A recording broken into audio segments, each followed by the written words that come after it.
नमस्ते दोस्तों, आप सभी को रहस्यमय उड़ीसा यूट्यूब चैनल पर स्वागत करते हैं और पावन श्री हरि कथा मंदाकिनी के और एक अध्याय में प्रणाम करते हैं।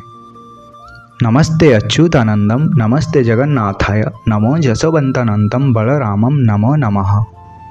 भगवान श्री श्री श्री सत्य अनंत माधव और महापुरुष श्री श्री पंच सखाओं के श्री चरण कमल में ये अधम दास का अनंत कोटिवार प्रणाम। तो दोस्तों, आज की हरि कथा को शुरू करते हैं। हरि अनंत, हरि कथा अनंत। जैसे भगवान श्री हरि सर्वव्यापी हैं, उनकी ना कोई आदि है ना ही कोई अंत है, ठीक उसी तरह उनकी कथा का भी कोई आदि और कोई अंत नहीं होता है। उनकी लीला, कथा और उनके गुण का वर्णन का कोई सीमा नहीं होता है। तो दोस्तों, आप में से बहुत सारे माँ और भाई कमेंट सेक्शन में सवाल करते हैं कि आप जो बता रहे हैं ये सभी कौन सा साल में होगा, कौन सा ईयर में होगा।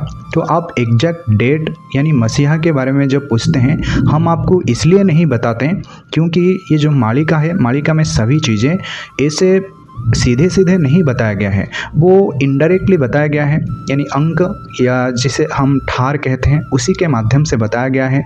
अगर हम आपको बोल देते हैं, मान लीजिए किसी जगह पर 22 अंक कहा गया है, अगर हम इसे आपको ऐसे बोल देते हैं कि ये 22 अंक नहीं, ये 22 मसीहा है, अगर उस अंक में वो चीज़ नहीं होगा तो फिर आप क्या सोचेंगे? मालिका गलत है, जबकि मालिका गलत नहीं, लेकिन मालिका को बोलने वाले लोग वो गलत बोलते हैं। मालिका में ऐसे 1 या 2 अंक नहीं है, इसमें बहुत सारे अंक है और जिसकी व्याख्या करना ये असंभव प्राय है। और इसे कौन व्याख्या कर सकता है? जिन्होंने इसे लिखा है सिर्फ वही जाकर इसकी व्याख्या कर सकता है, उसके माध्यम से ये संभव है, क्योंकि ये खुद महापुरुष श्री श्री अच्युतानंद जी कहा है, 12 बेलकु कारण हुई चिन्ह न पारिवे केही, लखे 85 ग्रंथ बुझाई संबल रे उदय हुई।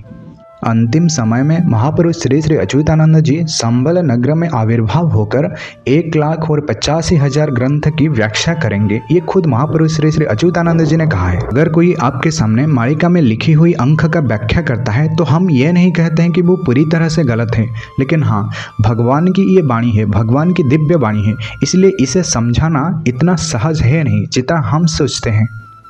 मनुष्य जैसे सोचते हैं भगवान उसके विपरीत काम करते हैं, इसीलिए मालिका में लिखी हुई अंक को हम जैसे समझते हैं वास्तव में वो वैसे नहीं होते हैं।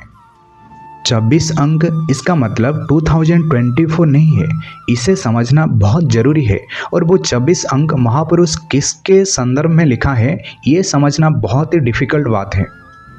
ये चीज़ तो वही समझ सकता है जिन्होंने इसे लिखा है, इसीलिए हम आपको बार बार कहते हैं कि यह महापुरुष का अंक है, तो वही ही आपको सिर्फ समझा सकते हैं। वो जब आएंगे वो लोगों को समझाएंगे, अपने भक्त लोगों को समझाएंगे। अगर प्रभु की इच्छा हुई तो आने वाले समय में हम आपको कुछ गुप्त अंक का रहस्य बताएंगे। सभी चीज़ों को ऐसे खुलकर बताना नहीं चाहिए, और ये गुप्त चीज़ है और गुप्त को हमेशा गुप्त ही रहना चाहिए। तो दोस्तों, अब हमारा सिर्फ एक ही कर्तव्य है कि हम अपने आप को और अपने परिवारजनों को भगवान के नाम प्रेम में ही डुबा देना चाहिए, क्योंकि इन सभी चीज़ों के पीछे पड़कर आपको कुछ नहीं मिलेगा, ना ही हमें कुछ मिलेगा।